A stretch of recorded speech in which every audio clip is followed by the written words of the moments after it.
নমস্কার বন্ধুরা, আপনাদের সকলকে স্বাগত জানাই অন্ধকারের আওয়াজ চ্যানেলে। আমাদের আজকের নিবেদন তারানাথ তান্ত্রিকের গল্প নেত্র পিশাচের দৃষ্টি। আপনাদের সকলের কাছে অনুরোধ, গল্পটি সম্পূর্ণ শুনুন এবং কেমন লাগলো অবশ্যই আমাদের কমেন্টের মাধ্যমে জানান।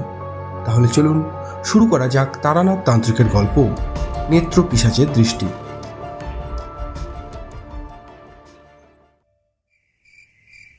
কি হয়েছে বাবা রামকৃষ্ণ? তা বৌমার কখন থেকে বেদনা উঠেছে? দাইমা, দাইমা তুমি এসেছো। আমি যে কি ভীষণ রকমের ভেঙে পড়েছি তা যদি তোমায় বোঝাতে পারতাম দাইমা। আমার বউটা যন্ত্রণায় ছটফট করছে, ওর ভীষণ কষ্ট হচ্ছে। তুমি শীঘ্রই ওই ঘরে যাও। ওই ঘরে সমস্ত কিছুর ব্যবস্থা করা হয়েছে। প্রায় ঘন্টাখানেক হয়ে গেল প্রসব বেদনা উঠেছে, অথচ এখনো অবধি তার কোনো গতি হয়নি। আচ্ছা, বেশ বেশ, ঠিক আছে রামকৃষ্ণ, তুমি এখন এতটা উত্তেজিত হয়ে পড়ো না। তুমি দুর্বল হয়ে পড়লে চলবে কেমন করে? তুমি পুরুষ মানুষ, মনকে শক্ত করো বাবা।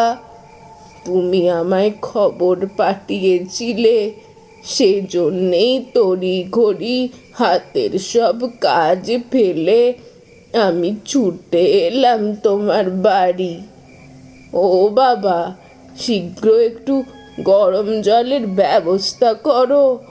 এই কাজে গরম জল যে অত্যন্ত প্রয়োজনীয়। দাইমা, তুমি ঘরের ভেতর যাও, আমি এক্ষুনি গরম জল করে নিয়ে যাচ্ছি। বৃদ্ধা দাইমা এবার হন্তদন্ত হয়ে প্রবেশ করল ঘরের একটি কক্ষের মধ্যে। ভেতরে ঢুকে বৃদ্ধা রামকৃষ্ণর বউ সত্যবতীর মাথার চুলের বিলি কেটে দিয়ে বলল, কি হয়েছে? কি হয়েছে বউ? খুব কষ্ট হচ্ছে না রে? একটু সহ্য কর, একটু সহ্য কর মা। আমাদের সব মেয়েদেরই এ যন্ত্রণা সহ্য করতে হয় রে মা। এ কষ্ট সহ্য না করলে পরম সুখের মুহূর্ত যে খুঁজে পাবি না। ঘরের ভেতর থেকে ভেসে আসা বৃদ্ধা দাইমায়ের এই প্রশ্নে রামকৃষ্ণ বলল, হ্যাঁ দাইমা, গরম জল প্রায় হয়ে এসেছে, আমি আমি এখনই নিয়ে আসছি। গরম জল দাইমার হাতে দিয়ে সঙ্গে সঙ্গেই ঘরের ভেতর থেকে বাইরে বেরিয়ে এলো রামকৃষ্ণ। বউয়ের ওই রকম যন্ত্রণা সে আর কিছুতেই নিজের চোখে দেখতে পারল না। সত্যবতীর মুখটা পুরোপুরি লাল হয়ে উঠেছে, দরদর করে অনবরত ঘামছে মেয়েটা। ক্ষণে ক্ষণে বারে বারে কাতরভাবে খামচে ধরছে বিছানার চাদর। তার গর্ভবতী ফুলো পেটটা যেন অস্থির হয়ে উঠেছে সহসা। তার ভেতরের সমস্ত কিছু বুঝি তোল পাড় হয়ে যাচ্ছে। বাইরে বেরিয়ে এসে হাজার রকমের চিন্তা মাথায় নিয়ে মনে মনে ঈশ্বরকে স্মরণ করল রামকৃষ্ণ, আর পায়চারি করতে লাগলো বাইরে। দরজা বন্ধ ঘরের ভেতর থেকে আবারও শোনা গেল দাই মায়ের গলার আওয়াজ, ও বউ রে, ও বউ, আর বেশি সময় নয়, আর একটুখানি কষ্ট কর। তোর পেটের মধ্যে জল ভাঙতে শুরু করেছে ইতিমধ্যে। আর একটু সময়ের মধ্যেই নবজাতকের আগমন ঘটবে পৃথিবীতে। তুই তার কান্নার শব্দ শুনতে পাবি। তোর কোল আলো করে আসতে চলেছে কেউ। দাইমায়ের কথা শেষ হতে না হতেই বন্ধ ঘরের ভেতর থেকে এবার ভেসে এলো এক সদ্যজাত ছোট্ট শিশুর কান্নার প্রথম আওয়াজ। আনন্দে যেন লাফিয়ে উঠল রামকৃষ্ণ। দুই হাত জড়ো করে ওপরের দিকে তাকিয়ে ভগবানের উদ্দেশ্যে প্রণাম জানিয়ে সে দৌড়ে এলো সেই ঘরের দিকে। বন্ধ দরজায় এই প্রান্তে কানের পাতা ঠেকিয়ে বাচ্চা ছেলের কান্নার আওয়াজ শুনে সে বলল, দাইমা, ও দাইমা, আমার ছেলে হলো নাকি মেয়ে?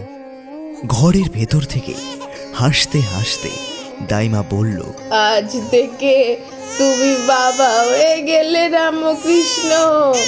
তোমার ঘর আলো করে এক ফুটফুটে পুত্র সন্তান জন্ম নিয়েছে। দাইমার কথায় আনন্দের মাত্রা এক লাফে যেন শতগুণ বেড়ে গেল রামকৃষ্ণর। সে প্রাণ খোলা হাসি হাসতে হাসতে বলল, তুমি তুমি তুমি ঠিক বলছো দাইমা, আমার ছেলে হয়েছে। হায় ঈশ্বর, তুমি তুমি এত করুণাময়। দাইমা, তুমি আমার এই খুশির খবর শোনালে, তাই তোমার একখানা নতুন শাড়ি আর কিছু অর্থ প্রাপ্য। আমি আমি আমি কালকেই সেই সব জিনিস তোমায় এনে দেবো, ঠিক আছে? ঘরের ভেতর থেকে এবার দাইমায়ের চিন্তা মিশ্রিত উত্তেজিত গলার আওয়াজ ভেসে এলো। কিন্তু এ কি এ কি অলক্ষণে কাণ্ড! হ্যাঁ গো রামকৃষ্ণ, তোমার ছেলের চোখের মণি এমন দ্বারা অদ্ভুত রকমের বিবর্ণ কেন? আয় ভগবান, এ মোটে কোনো ভালো লক্ষণ নয়, এ মহা অশুভ অশনি লক্ষণ। আমি আমার সারা জীবন ধরে এত গর্ভবতীর পেট থেকে বাচ্চা বের করেছি, কিন্তু এরকম আশ্চর্যজনক সদ্যজাতর চোখ আমি কোনো দিন দেখিনি। রামকৃষ্ণর মনে এবার সত্যি বড় ভয় হলো। ঘরের ভেজানো দরজা ঠেলে সে ঢুকে এলো ভেতরে। দাইমায়ের কথা শুনে সে ছোট্ট শিশুটির চোখের দিকে তাকালো, আর তাকানো মাত্রই তার বুকের মধ্যে সবটুকু রক্ত যেন জল হয়ে গেল এক নিমেষে। বাচ্চা ছেলেটার দুটো চোখ বড় ভয়ানক রকমের ধূসর বর্ণের। সেই চোখের মধ্যে জীবিত কোনো প্রাণীর যেন পরশ নেই। মরা মাছের দৃষ্টি যেমন হয়, ঠিক সেই রকম তার দুই চোখ। দীর্ঘ সময় ওই ভয়ানক অভিশপ্ত চোখের দিকে তাকালে বুঝি সত্যি অমঙ্গলের কালো মেঘ ঘনিয়ে আসে নিরীহ মানুষের অদৃষ্টে। ছেলের চোখের দিকে একভাবে তাকিয়েছিল রামকৃষ্ণ। হঠাৎ করে সে তার বুকের বাম দিকে একটা তীব্র যন্ত্রণা অনুভব করল। বুক খামচে ধরে বিছানার পাশে মেঝেতে ধড়াস করে বসে পড়ল সে। তার নাক মুখ দিয়ে গলগল করে বেরিয়ে এলো রক্ত। হৃদযন্ত্র বিকল হয়ে মৃত্যুর কোলে ঢলে পড়ল রামকৃষ্ণ। তার চোখের দৃষ্টি ক্রমশ কালো হয়ে এলো। এ কি রামকৃষ্ণ, এ তোমার কি হলো? ওগো ওগো, তোমরা কে কোথায় আছো গো? তাড়াতাড়ি একটিবার দেখে যাও রামকৃষ্ণর কি অবস্থা হয়েছে। আয় আয় আয় আয় আয় আয়, নিজের ছেলের চোখের দিকে তাকিয়ে বাবার কি শেষমেশ মৃত্যু ঘটলো। দাইমায়ের এই কথা শুনে বিছানার মধ্যে শুয়ে থাকা সত্যবতী কোনো রকমে ঘাড় তুলে হাউমাউ করে কাঁদতে লাগলো। আমি তোকে বলছি বউ, তোর ছেলের এই চোখ দুটো মোটেও সাধারণ নয়, সাধারণ হতে পারে না। এই ছেলের দু চোখে মিশে আছে অভিশাপ, ভয়ানক কোনো অতিলৌকিক ক্ষমতা, যার কারণে এরকম অনর্থ ঘটলো। এই ছেলে যে শুধুমাত্র তার নিজের বাবার প্রাণ নিল এমন নয়, ভবিষ্যতে বড় হয়ে আরো অনেক নিরীহ নিরপরাধ মানুষের সর্বনাশ ডেকে আনবে। এর দু চোখের দিকে যে বা যারা তাকাবে তাদের জীবনে নেমে আসবে দুর্ভোগ আর অকাল মৃত্যু। দাইমায়ের এই কথাগুলো শুনে সদ্য জন্ম নেওয়া সত্যবতীর ছেলে কেমন যেন অদ্ভুতভাবে খিলখিল করে হেসে উঠল মহা আনন্দে।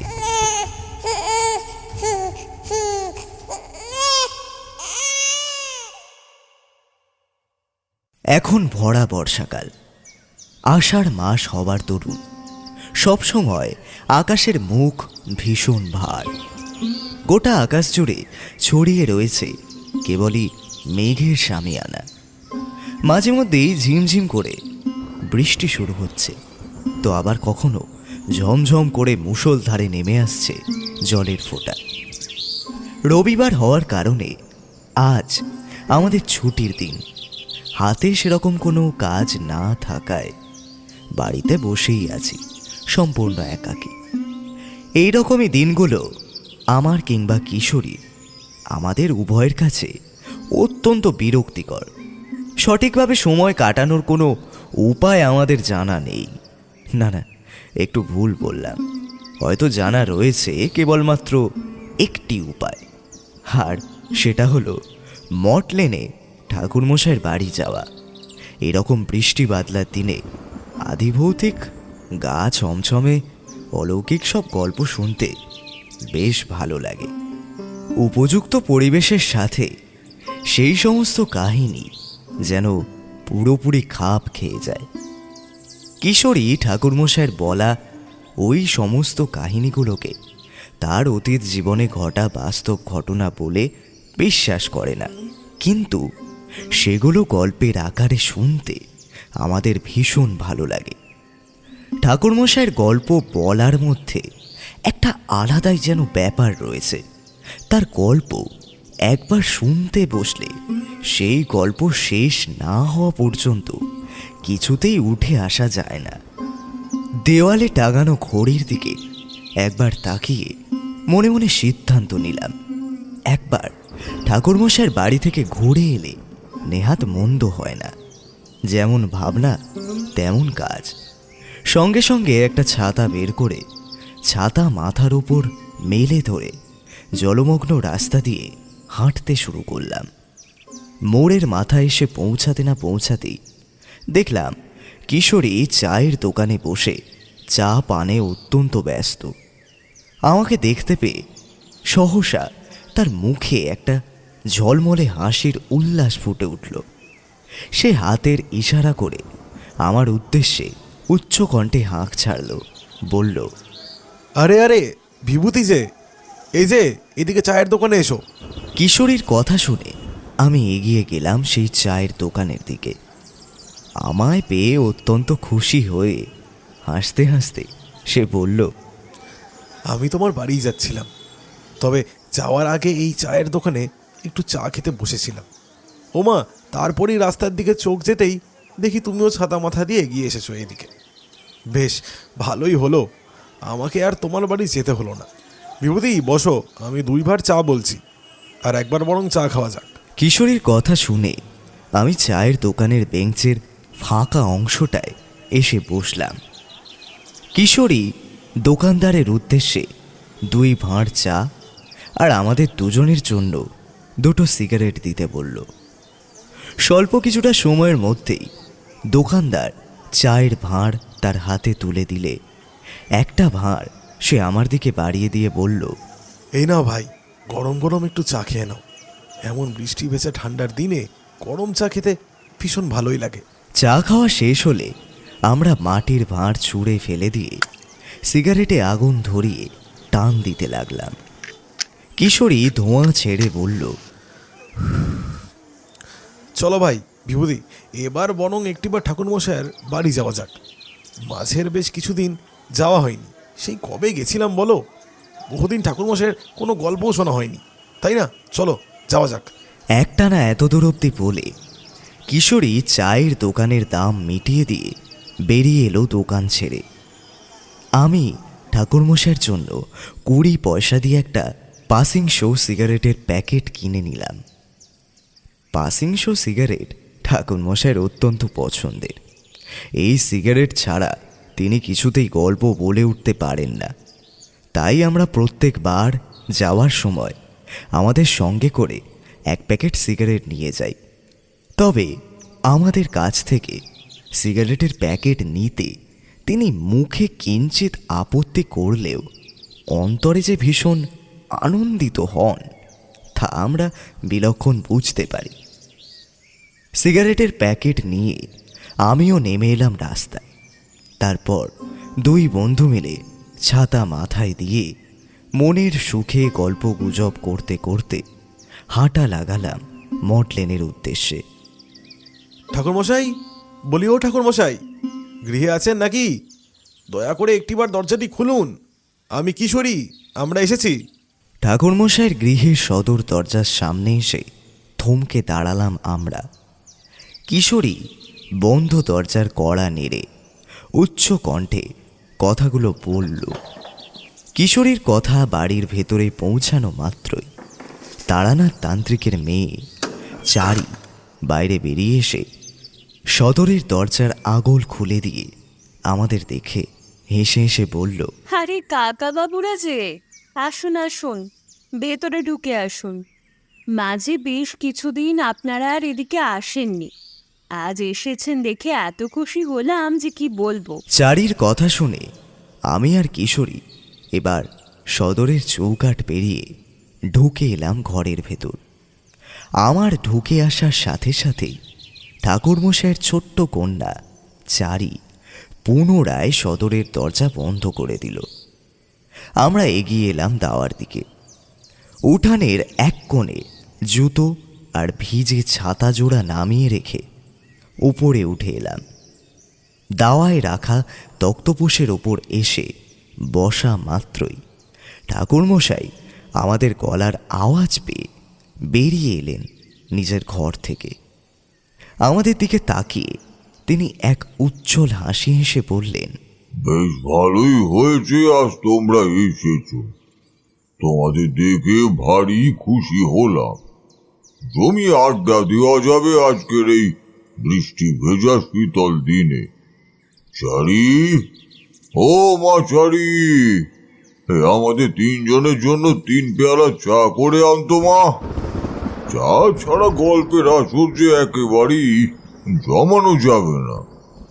ঠাকুরমশাইয়ের এই কথা শুনে ছোট্ট মেয়ে চারি এবার পা বাড়ালো রান্নাশালার দিকে।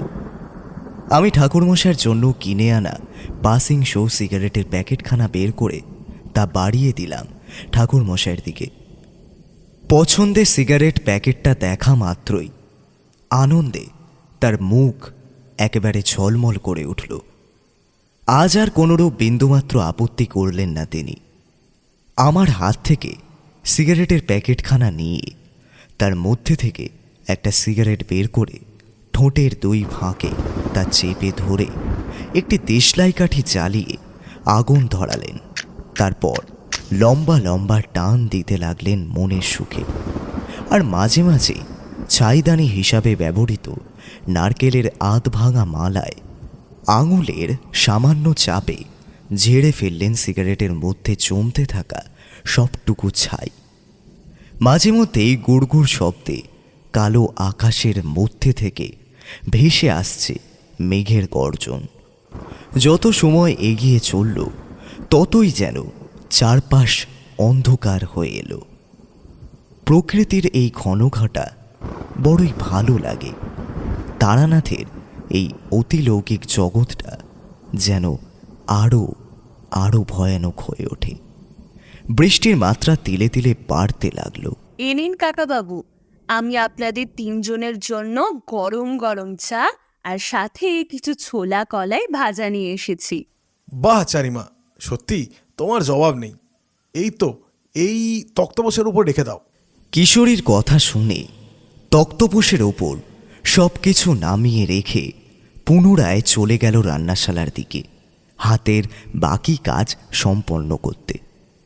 1 পেয়ালা চা আমি ঠাকুরমশাইয়ের দিকে বাড়িয়ে দিয়ে 1 পেয়ালা দিলাম কিশোরীকে আর একটা নিলাম আমি নিজে। ঠাকুরমশাই সিগারেটের অবশিষ্ট ফিল্টারটুকু ছাইদানি হিসাবে ব্যবহৃত নারকেলের ভাঙা মালায় গুঁজে দিয়ে চায়ে চুমুক বসিয়ে বললেন,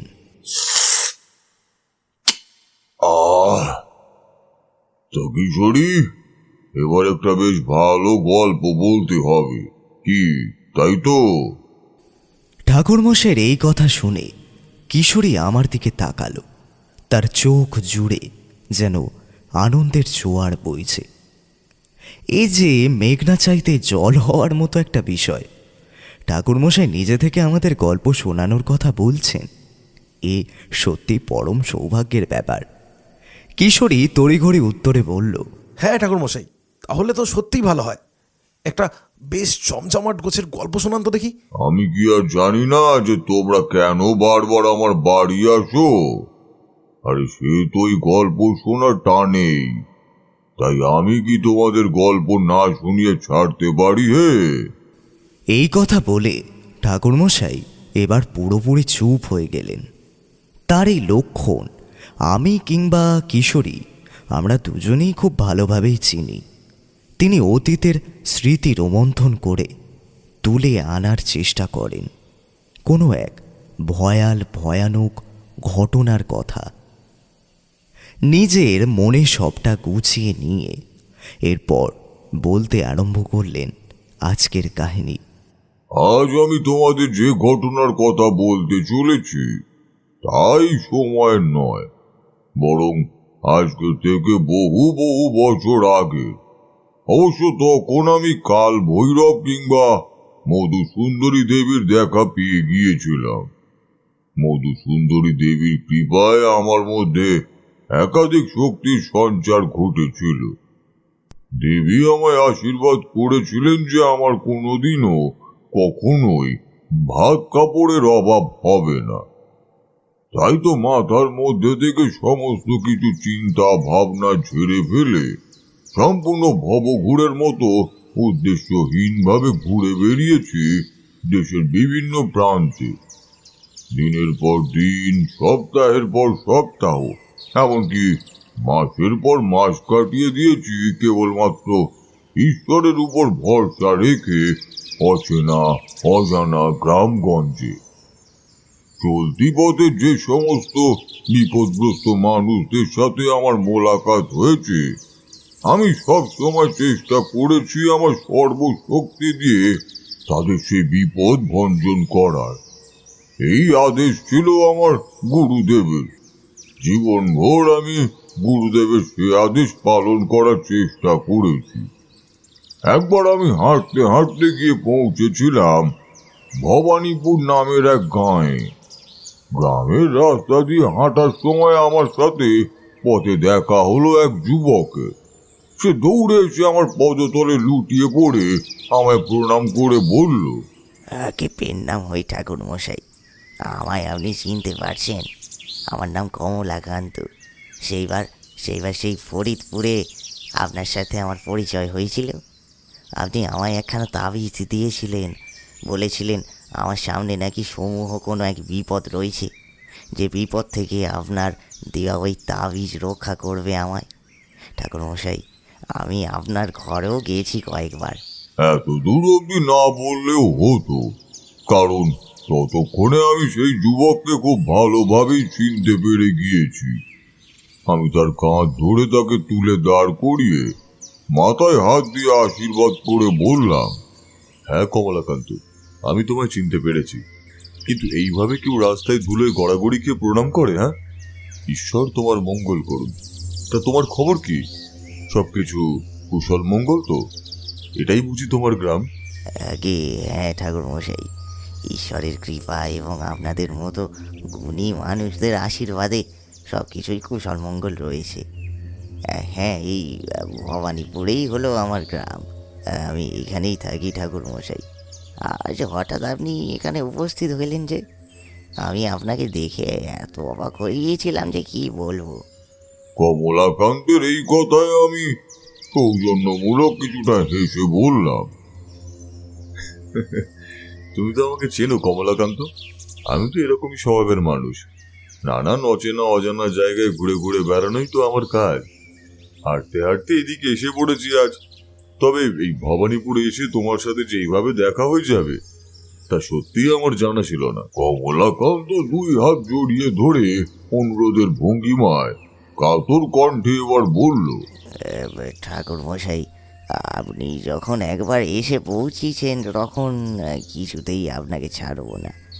আপনি একবার যখন আমার গ্রামে পা রেখেছেন তখন কয়েকটা দিন আমার বাড়িতে আপনাকে থাকতেই হবে। আপনার পায়ের ধুলো আমার ভিটে বললে আমার ভিটে পবিত্র হয়ে উঠবে, তা বিলক্ষণ জানি। আমার একান্ত অনুরোধ, আপনি দয়া করে কয়েকটা দিনের জন্য হলেও আমাদের বাড়িতে অতিথি হয়েই থাকবেন। চলুন, আমি আপনাকে কথা দিচ্ছি, আপনার যত্ন আত্মীর কোনো রকম সামান্যতম ত্রুটি হতে আমি দেবনি। না না কমলাকান্ত, বিষয়টা যত্ন আত্মীর অথবা ত্রুটির বিষয় নয়। তুমি হয়তো জানো না যে আমি কারোর বাড়িতে সচরাচর গিয়ে খুব একটা উঠি না। যে সমস্ত পরিবারের মানুষেরা কোনো বিপদের মুখোমুখি হয়, একমাত্র তাদের পরিবারেই গিয়ে আমি সেখানে থাকি, তাদের বিপদ থেকে উদ্ধার করার জন্য। সাধারণ গৃহস্থের গৃহের থেকে পরিত্যক্ত ভাঙা বাড়ি, খোলা আকাশের নিচে, মাটির উপর জন্ম নেওয়া সবুজ কচি ঘাস কিংবা বট গাছের তলায় রাত কাটানো আমার কাছে বেশি আরামদায়ক। এক অন্য রকমের সুখের অনুভব হয়। না না ঠাকুর মশাই, আমি আপনার কোনো আপত্তি শুনবনি। আপনাকে আমার সাথে যেতেই হবে। আপনি যখন আমার গ্রামে এসেছেন তখন আমার তো এটা কর্তব্য নয় কি? আমি আপনার কোনো কথা শুনবো না। কমলাকান্তের আবদারে ও জোড়াজুড়িতে আমি এক প্রকার বাধ্য হই সেখানে, অর্থাৎ তাদের গৃহে যেতে রাজি হলাম। কিন্তু এখন বেশ বুঝতে পারি যে তাদের গৃহে যাওয়াটা আসলে আমার ভবিতব্যেই লেখা ছিল, যা ছিল ঈশ্বরের ইচ্ছা। তা না হলে তাদের পরিবারের আসন্ন বিপদ থেকে কিছুতেই মুক্তি পেত না তারা। একটানা এতক্ষণ ধরে চুপচাপ গল্প শোনার পর কিশোরী এবার প্রশ্ন করল, কেন ঠাকুরমশাই, আপনি এমন কথা বলছেন কেন? তাহলে কি কমলাকান্তের পরিবারও কোনো সদস্যের উপর ঘনিয়ে এসেছিল অমঙ্গলের কালো ছায়া, যা থেকে তাদের উদ্ধার করেছিলেন আপনি? একটু বলুন না, কি করেছিলেন? কিশোরীর এই প্রশ্নে ঠাকুরমশাই সরাসরি কোনো উত্তর দিলেন না। তিনি কেমন যেন অদ্ভুত দৃষ্টিতে তাকালেন আমাদের দিকে।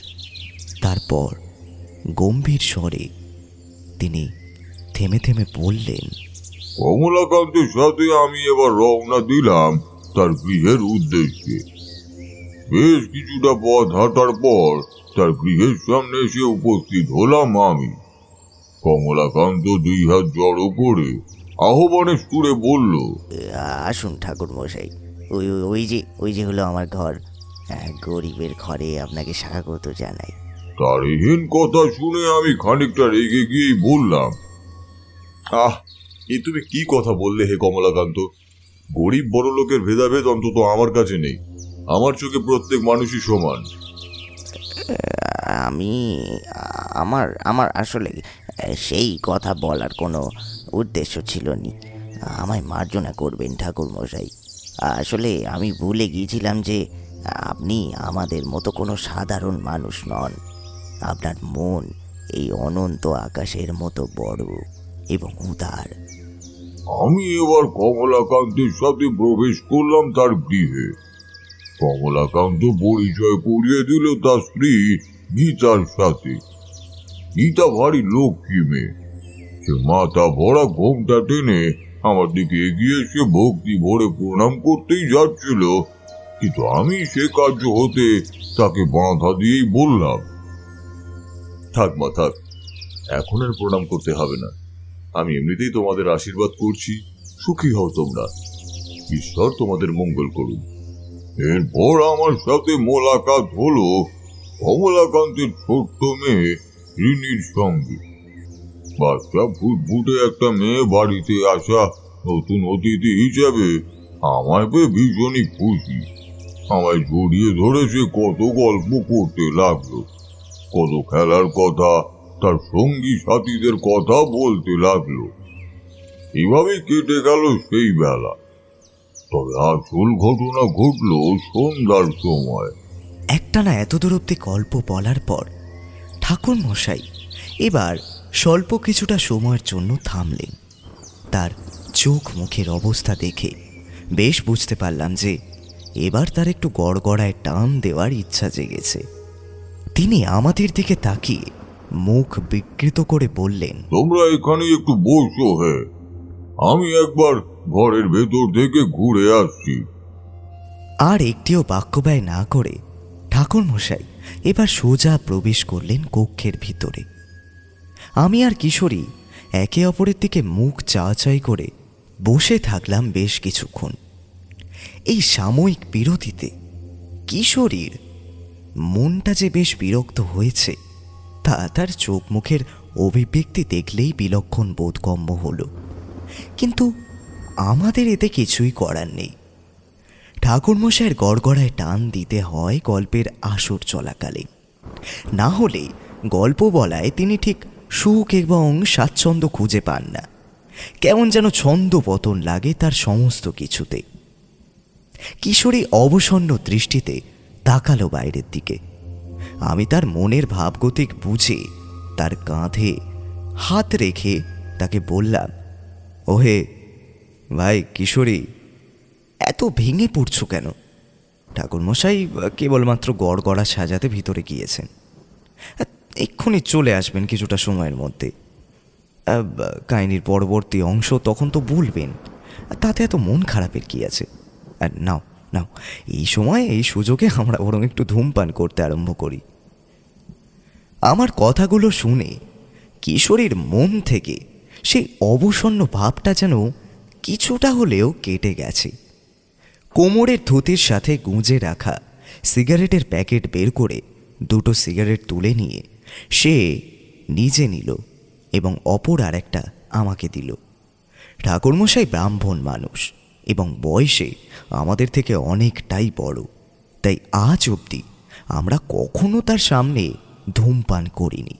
কিন্তু আমরা জানি যে একবার তিনি যখন ঘরের ভেতর গড়গড়া সাজাতে গিয়েছেন তখন বেশ কিছুটা সময় এদিকে আসবেন না। তাই এই সুযোগে আমরা একটু ধূমপানে আসক্ত হয়ে পড়লাম। কাকাবাবু, আপনারা এখন চা খাবেন? তাহলে আমি আপনাদের জন্য 2 পেয়ালা চা করে নিয়ে আসতাম। আমাদের ধূমপান সমাপ্ত হলে অবশিষ্ট সিগারেটের ফিল্টার দুটো আমরা ছুঁড়ে ফেললাম মাছ উঠোনের বরাবর। রান্নাশালার ভেতর থেকে ঠাকুরমশাইয়ের কন্যা চারি বেরিয়ে এসে আমাদের উদ্দেশ্যে জিজ্ঞাসা করল আমরা কেউ চা খেতে ইচ্ছুক কিনা।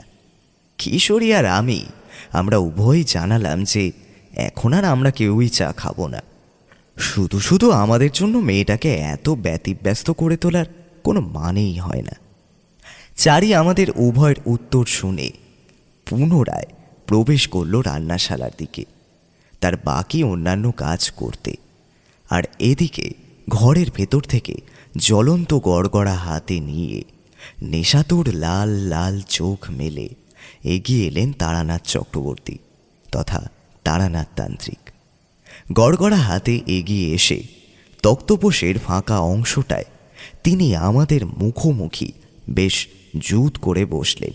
তারপর গড়গড়া নলে মুখ ঠেকিয়ে হুড়ুক হুড়ুক শব্দে একটা লম্বা টান দিয়ে গল গল করে ধোঁয়া ছেড়ে তিনি বললেন, হ্যাঁ, তা কত দূর অব্দি বলেছিলাম জানো?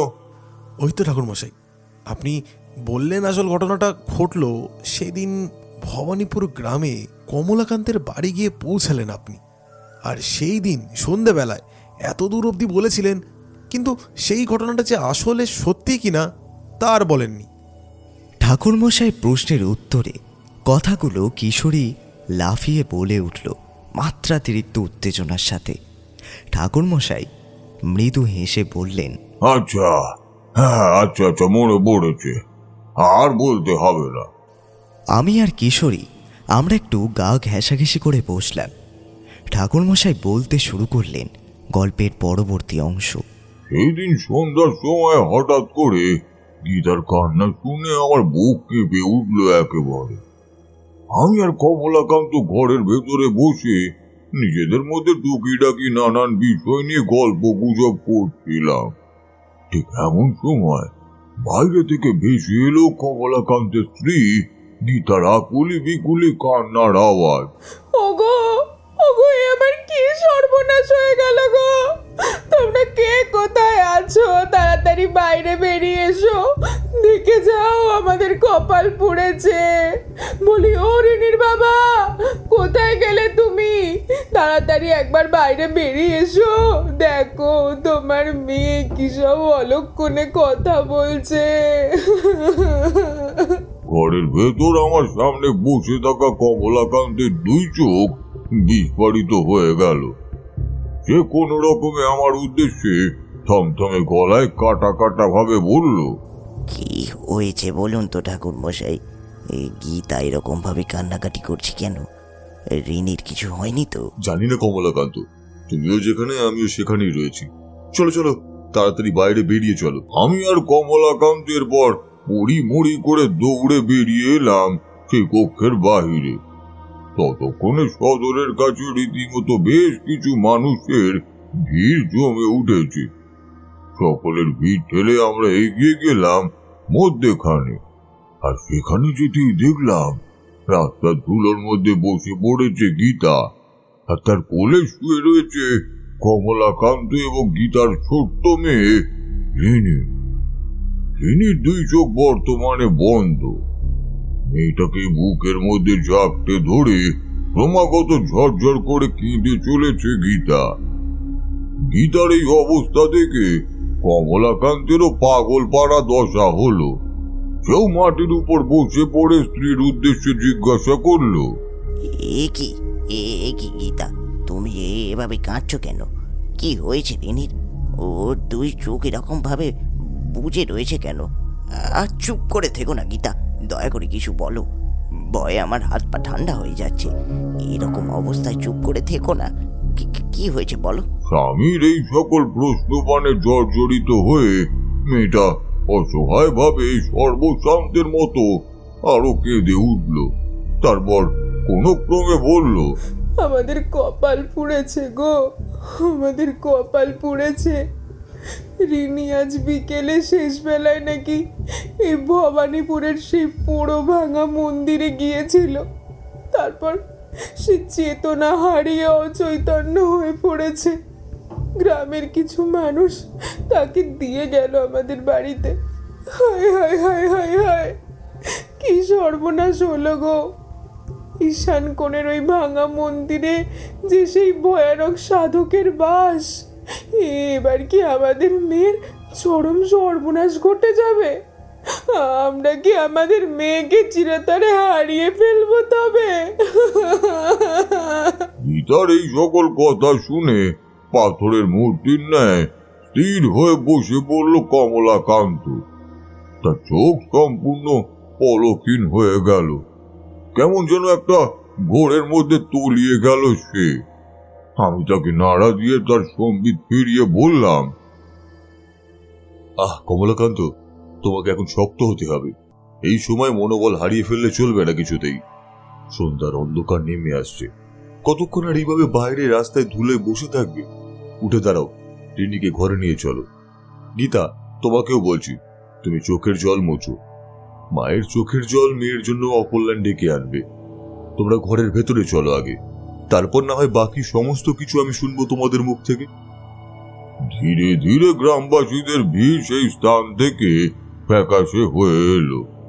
যে যার বাড়ির দিকে হাঁটা লাগালো। তবে আমি এটুকু দেখলাম যে প্রত্যেকটা মানুষের চোখ মুখ জুড়ে বিরাজমান ছিল এক মারাত্মক রকমের ভীতি। গাঁয়ের ঈশান কোণে যে ভাঙা মন্দির রয়েছে, সেখানে এমন কোন সাধুর বাস যাকে এত ভয় পায় ভবানীপুর গ্রামের প্রতিটা মানুষ। সে কিভাবে সাধারণ নিরীহ মানুষের সর্বনাশ ঘটায়, এই সমস্ত হাজার প্রশ্ন জেগে উঠেছিল আমার অন্তরে। আমার কথা শুনে কমলাকান্ত কিছুটা যেন মনের মধ্যে বল ফিরিয়ে আনার চেষ্টা করলো। তবে কতটা সে সক্ষম হলো তা আমি বলতে পারবো না সঠিকভাবে। ধীরে ধীরে রিনিকে কোলে তুলে নিয়ে সে শুয়ে দিল মেয়েটাকে ঘরের বিছানায়। কাপড়ের খুঁট মুখে চাপা দিয়ে কান্নার শব্দ ঢাকার চেষ্টা করলো গীতা। গীতার কমলাকান্ত দাওয়ার উপর বসলে আমি এক ঘটি ঠান্ডা জল তাদের দিকে বাড়িয়ে দিয়ে বললাম, এই নাও, তোমরা আগে এই এক ঘটি জল খাও, তারপর আমাকে সমস্ত কথা খুলে বলো। আমার কাছ থেকে কোনো কিছুই গোপন করার বিন্দু মাত্র চেষ্টা করো না, তাহলে আমি প্রকৃত সমস্যার সমাধান করে উঠতে পারবো না কিছুতেই। আমার হাত থেকে ঘটিখানা নিয়ে বেশ খানিকটা জল পান করলো কমলাকান্ত। আমি তার দিকে তাকিয়ে আমার প্রথম প্রশ্ন করলাম, আচ্ছা কমলাকান্ত, এবার বলো তো, তোমাদের গ্রামের ঈশান করে ভাঙা মন্দিরের মধ্যে কোন সাধুর বাস রয়েছে, যাকে তুমি, তোমার স্ত্রী, এমনকি এই গ্রামের 8 থেকে 80 প্রায় প্রতিটা মানুষই চরম ভয় পায়? নিজের 2 চোখ বন্ধ করে মনকে যেন কিছুটা শক্ত করার চেষ্টা করলো কমলাকান্ত। তারপর সে আরো কিছুটা জল পান করে আমার করা প্রশ্নের উত্তর দিল। আমাদের গ্রামের শেষ সীমান্তে যে ভাঙা বড় মন্দির রয়েছে, সেখানে মন্দিরে আজ প্রায় মাসখানেক আগে এসে উঠেছে এক সাধু।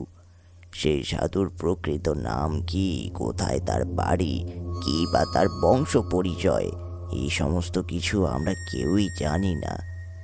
শুধু এইটুকুই জানি যে সেই সাধু সাধারণ মানুষের জন্য মারাত্মক ক্ষতিকারক।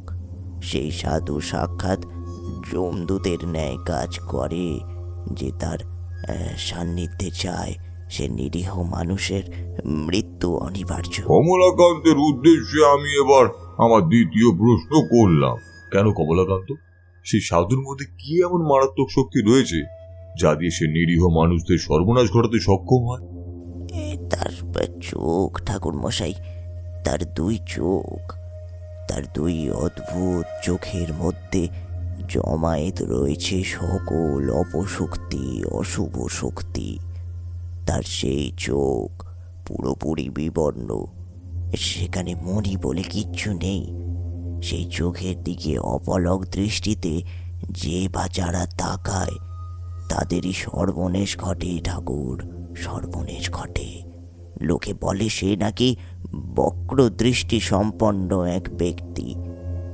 তার দৃষ্টি যেদিকে যাবে সেদিক পুরোপুরি শ্মশান হয়ে যাবে রাতারাতি।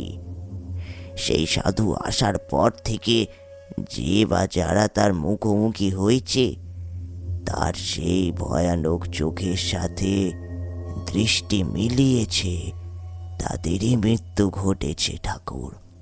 আজ অবধি কেউ বেঁচে থাকেনি তার মুখোমুখি হয়ে। ঠাকুর মশাই, ভয়ে ভয় যে আমার বুক রীতিমতো কাঁপছে থরথর করে। আমার বাচ্চা মেয়েটা ভুলবশত ওইদিকে চলে গিয়েছিল। ওই শয়তান সাধুর মুখোমুখি হয়েছে সে নিজেও জানে না যে ঠিক কি বড় বিপদ ঘটিয়ে ফেলেছে নিজের অজান্তে। ঠাকুর মশাই, আমার মেয়ের কোনো ক্ষতি হয়ে যাবে না তো? আমার মেয়েকে কি আমরা হারিয়ে ফেলবো আজীবনের মতো? রিনি যে আমার একমাত্র সম্বল ঠাকুর মশাই। ওর যদি কিছু একটা হয়ে যায় তাহলে আমরা বাঁচবো কি নিয়ে ঠাকুর? আমরা বাঁচবো কি নিয়ে? কমলাকান্ত, এই সমস্ত আজে বাজে কথা মাথার মধ্যে একদমই এনো না। এই সমস্ত উল্টো পাল্টা চিন্তা ভাবনা একেবারেই ঝেড়ে ফেলো। আমি দেখছি কতটা কি করা যায়। তবে চলো এখন একবার রিনিকে আগে দেখে আসি। তার শারীরিক অবস্থা ঠিক কিরকম তা বোঝা ভীষণই দরকার। কমলাকান্ত, তুমি বরং আশপাশ থেকে কোনো এক বৈদ্য কিংবা কবিরাজকে ডেকে আনো, রিনির চিকিৎসার প্রয়োজন। আগে হ্যাঁ ঠাকুর মশাই, আপনি এখন আমাদের একমাত্র অন্তিম ভরসা। এ হলো আমার মেয়ের জীবনের মরণের প্রশ্ন। সেই দায়িত্ব আমি আপনার হাতে তুলে দিলাম ঠাকুর মশাই। আমি এখনই বের হচ্ছি। কোনো ভালো বৈদ্যকে ডেকে আনতে আমি এখনই বের হচ্ছি। আপনি দয়া করে এদিকটা একটু সামলান, একটু দেখবেন আমার মেয়ের যেন কিছু না হয় ঠাকুর। এই কথা বলে কমলাকান্ত সোজা বেরিয়ে গেল ঘর থেকে। আমি প্রবেশ করলাম সেই কক্ষের ভিতর। বিছানার মধ্যে শুয়ে থাকা ছোট্ট বাচ্চা মেয়েটার মাথার গোড়ায় এসে দাঁড়িয়ে তার কপালে হাত ঠেকাতেই আমার সর্ব অঙ্গ জুড়ে যেন একটা বিদ্যুতের প্রবল ঝলকানি বয়ে গেল। আমি বুঝতে পারলাম এ লক্ষণ মোটেও কোনো ভালো লক্ষণ নয়।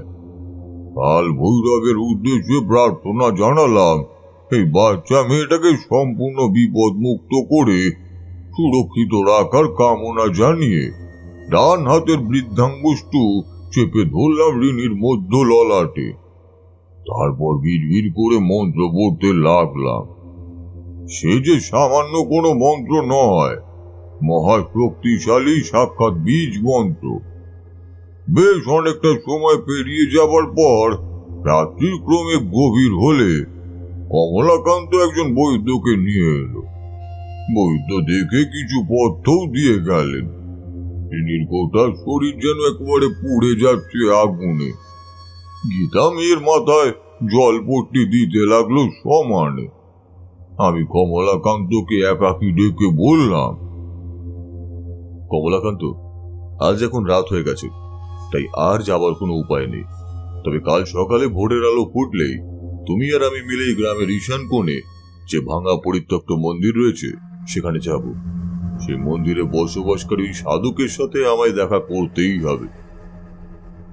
আমার এমন ধারা প্রস্তাব শুনে ভীষণ রকমেরই চমকে গেল কমলাকান্ত। বিস্ময়ের ঘোর কাটিয়ে সে বলল, আপনি কি বলছেন ঠাকুর মশাই?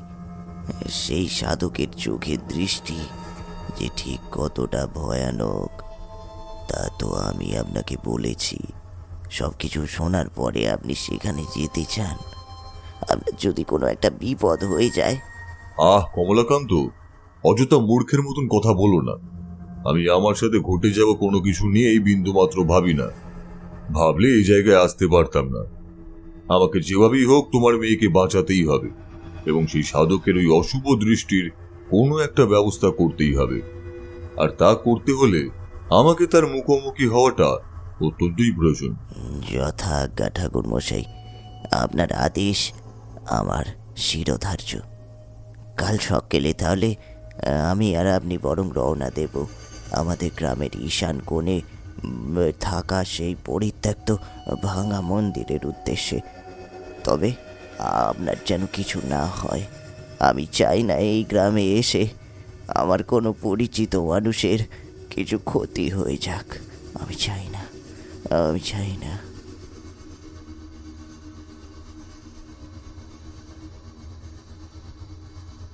বহুক্ষণ চুপচাপভাবে গল্প শোনার পর ঠাকুরমশাইয়ের কথা থামতে না থামতেই কিশোরী আবার একটা প্রশ্ন করল। ঠাকুরমশাই, পরের দিন সকাল হলে আপনারা কি তাহলে ভবানীপুর গ্রামে ঈশান কোণে থাকা সেই পরিত্যক্ত পুরনো মন্দিরের উদ্দেশ্যে যাত্রা করলেন? হ্যাঁ, পরের দিন প্রভাতের আলো ফোটা মাত্রই আমি আর কমলাকান্ত মিলে হাঁটতে হাঁটতে পৌঁছালাম ভবানীপুর গ্রামের ঈশান কোণে থাকা এই বিশাল বড় পরিত্যক্ত ভাঙা মন্দিরের সামনে। মন্দির চত্বরে এসে উপস্থিত হওয়া মাত্রই আমি দূর থেকে দেখতে পেলাম একজন মানুষ মন্দিরের চাতালে বসে রয়েছে। বুঝতে পারলাম এই মানুষটির কথাই বলতে চেয়েছিল কমলাকান্ত সহ গ্রামের মানুষের দল। আমি এবার আমার নিজের এবং কমলাকান্তের গাত্রবন্ধন করে নিলাম খুব ভালোভাবে, যাতে কোনো প্রকার অশুভ অপশক্তি আমাদের স্পর্শ করতে না পারে। সেই জন্য গাত্রবন্ধন করা সম্পূর্ণ হলে আমরা আরো এগিয়ে চললাম সামনের দিকে।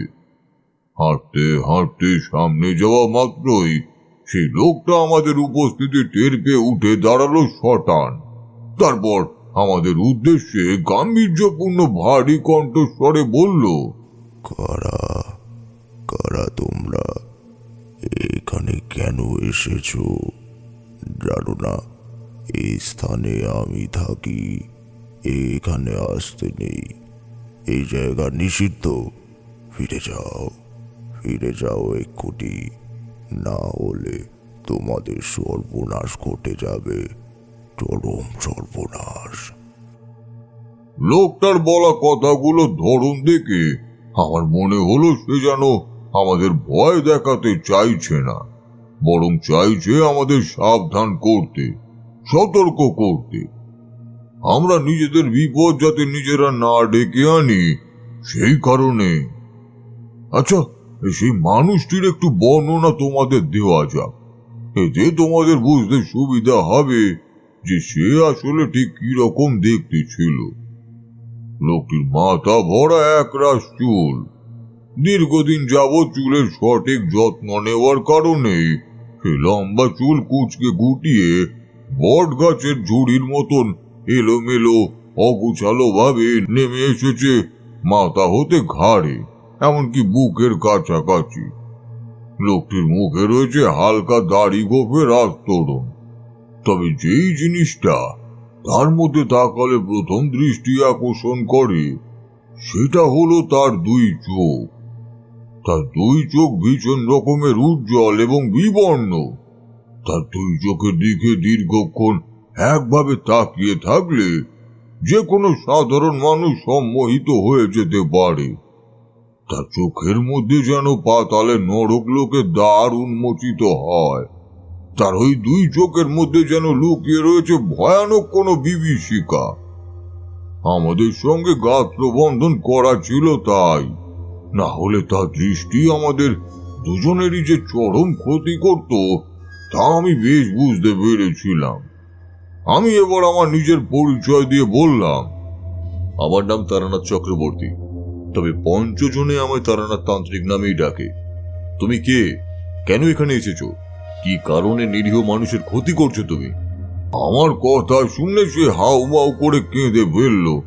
তারপর অসহায় ভাবে আমাদের দিক থেকে মুখ ফিরিয়ে তার চোখের দৃষ্টি সম্পূর্ণ অন্যদিকে সরিয়ে বলল, আমি আমি কারোর কোনোদিন কোনো ক্ষতি চাই না, কিন্তু ঈশ্বর আমায় অভিশাপ দিয়েছেন।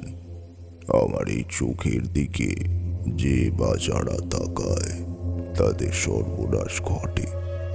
এতে আমার কোনো হাত নেই। আমার নাম দিবাকর। আমার পিতার নাম ছিল রামকৃষ্ণ এবং মাতার নাম ছিল সত্যবতী। জন্মের সময় আমার চোখের দিকে তাকিয়ে আমার পিতা হৃদরোগে আক্রান্ত হয়ে মারা যায়। আমার মা বছর কয়েক আমায় মানুষ করেছিলেন, কিন্তু তারপর তিনি অসুস্থ হয়ে দেহ রাখেন। এরপর আর কোনো আত্মীয় স্বজন আমায় তাদের সঙ্গে করে নিয়ে যাওয়ার দুঃসাহস দেখায়নি।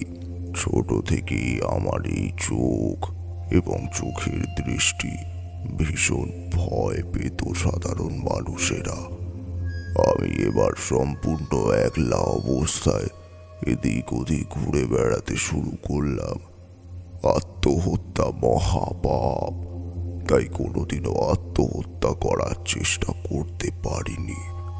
বিভিন্ন গ্রামে ঘুরে বেড়ানোর সময় যে বা যারা তাকাতো আমার দিকে তাদেরই সর্বনাশ ঘটত। এভাবেই বছরের পর বছর কেটে যেতে লাগলো। আমি বড় হয়ে উঠলাম। আজ থেকে 2-3 মাস আগে আমি এই ভবানীপুর গ্রামটাতে আসি। আমার কারণে যাতে কোনো মানুষের সামান্যতম ক্ষতি না হয় সেই জন্য এমন এক জনমানবহীন প্রান্তরে আমি থাকার সিদ্ধান্ত নিয়েছি। কিন্তু তা বললে কি হবে? মাঝে মধ্যে নিরীহ মানুষেরা আমার সান্নিধ্যে হেথায় এসে পড়ে এবং অজান্তেই নিজেদের সর্বনাশ নিজেরাই ডেকে আনে। কিন্তু তোমরা বিশ্বাস করো, এতে আমার কোনো হাত নেই। আমি স্বেচ্ছায় তাদের সর্বনাশ ঘটাই না। জন্মের পরেই আমি বাবাকে হারিয়েছি।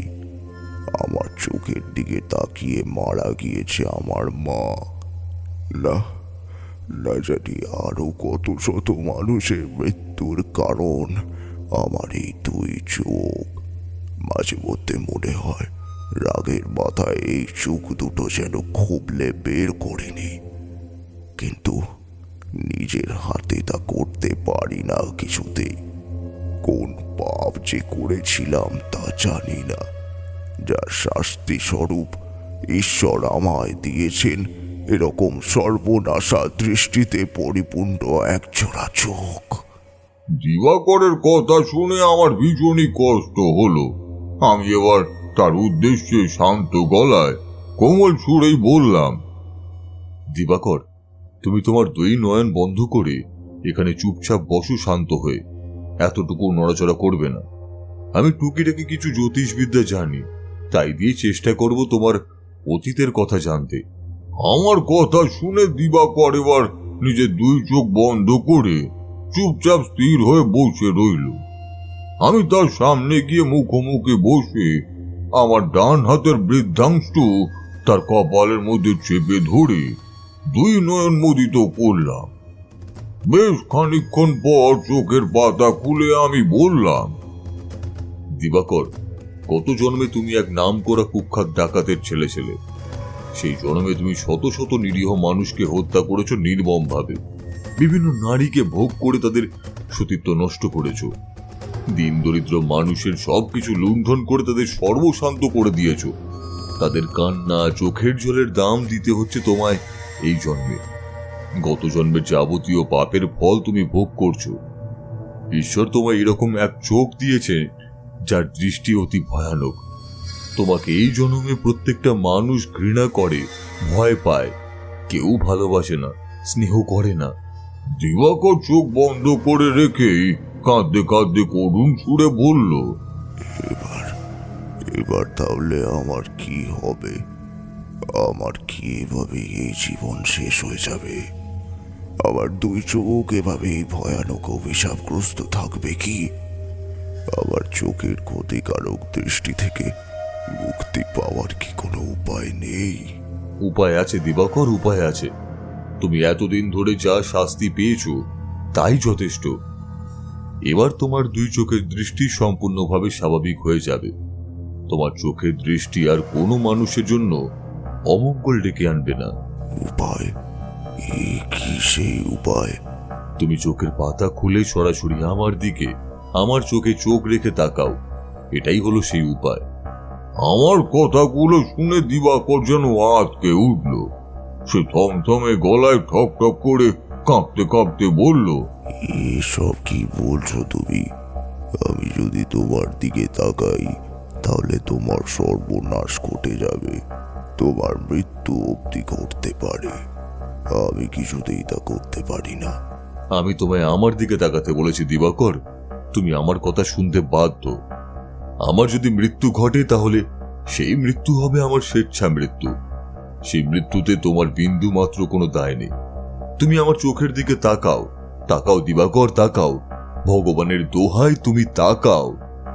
এবার দিবাকর তার দুই চোখের পাতা খুলে সরাসরি তাকালো আমার চোখের দিকে। অপলক দৃষ্টিতে তাকিয়ে রইলাম আমি তার চোখে চোখ রেখে। উচ্চ কণ্ঠে বললাম, বলো দিবাকর, বলো, কি দেখতে পাচ্ছ তুমি সেটাই বলো আমাকে। তোমার চোখে কি প্রখর তেজ? দিক বিদিক সবকিছু যেন এলোমেলো হয়ে যাচ্ছে, সবকিছু ঘোলাটে। কত শত পাহাড়, নদ নদী, সমুদ্র, গ্রাম গঞ্জ, বন বনানি সব যেন তোমার দুই চোখের মধ্যে অন্তহিত রয়েছে। হায় ভগবান, এ কি করে সম্ভব? কোনো এক পাহাড়ের উপর থেকে নেমে আসছে তুষার গলা কোন করে ঠান্ডা জল। মাথার উপর একটা বিরাট বড় বাজ পাখি কর্কশ স্বরে চিৎকার করতে করতে উড়ে চলেছে। হিংস্র সাপতের দল রাতের অন্ধকারে ডুবে থাকা বনানীর ভেতর থেকে চিৎকার করছে। সবকিছু কেমন যেন স্বচ্ছ হয়ে যাচ্ছে। আমি আমি আমি সুস্থ হয়ে যাচ্ছি। আমি ভালো হয়ে যাচ্ছি। সাধারণ মানুষের মতো হয়তো আমার দৃষ্টি শক্তি ফিরে পাচ্ছে। ধীরে ধীরে এবার সংজ্ঞা হারিয়ে পূর্ণ ভাঙা মন্দিরের চাতালে লুটিয়ে পড়ল দিবাকর। মনে মনে আমি কাল ভৈরবের উদ্দেশ্যে প্রণাম জানালাম। তিনি তার চোখে দৃষ্টি ক্ষণিক মুহূর্তের জন্য আমার চোখে ঢেলে দিয়েছিলেন, যা দেখে সম্পূর্ণ সুস্থ স্বাভাবিক হয়ে গেল দিবাকর। আর তার সেই অদ্ভুত চোখের ভয়ানক দৃষ্টি আর রইল না। জ্ঞান ফিরে এলে সে হয়ে উঠল আমাদের মতন সম্পূর্ণ সাধারণ স্বাভাবিক একজন মানুষ। এইদিকে কমলাকান্তের ছোট্ট মেয়ে রিনিও সুস্থ হয়ে উঠল। কি হে কিশোরী, কেমন লাগলো আজকের এই কাহিনী? হ্যাঁ, দুর্দান্ত লেগেছে ঠাকুরমশাই, সত্যি দুর্দান্ত। আপনার কাছ থেকে অনেক কাহিনী শুনেছি, তবে আজকের এই কাহিনীটি সত্যি অনবদ্য লাগলো। আপনার যতই প্রশংসা করি ততই কম পড়ে যায়। অসংখ্য ধন্যবাদ আপনাকে এত সুন্দর গল্পটি আমাদেরকে উপহার দেওয়ার জন্য। তাহলে ঠাকুরমশাই, এরকমই একটি গল্প পরের গল্পেও আশা করছি। আজ উঠছি তাহলে।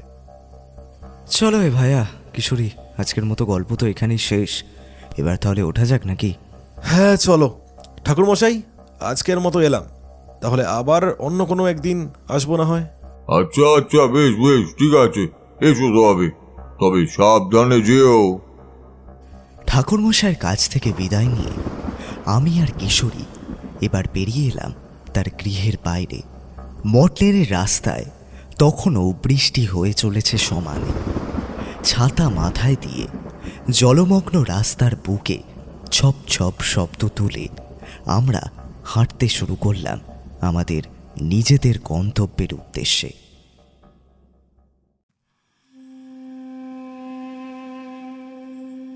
শুনছিলেন তারানাথ তান্ত্রিকের গল্প নেত্র পিশাচের দৃষ্টি।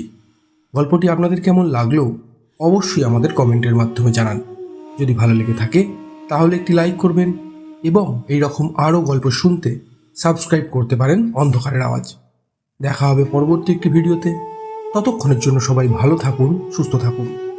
সকলকে অসংখ্য ধন্যবাদ।